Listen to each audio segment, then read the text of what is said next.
This guide will walk you through the process of adding what we call custom storage to FluentPro Backup. The storage settings can be found under the Gear button. The option has a corresponding name, Storage Settings.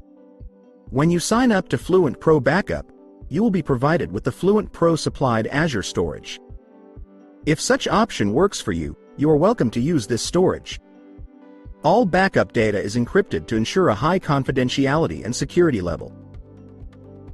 If your organization prefers the data to be stored within the organization's infrastructure, you can set up the FluentPro Backup to use your custom storage. To do this, click the Add Storage button.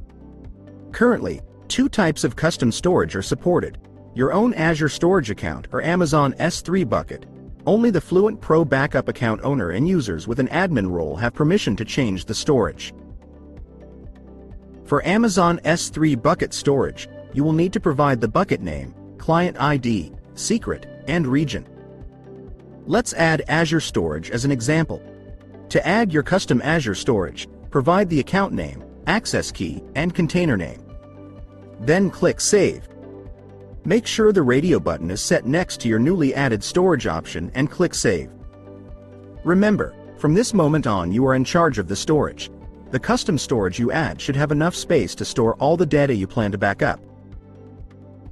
All the previously created backup copies stored in the default FluentPro Azure storage will not be transferred to the new custom storage.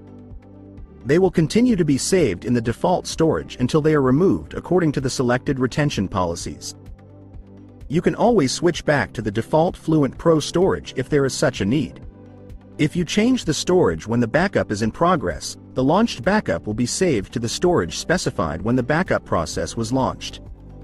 The next backups will be saved to the new storage selected.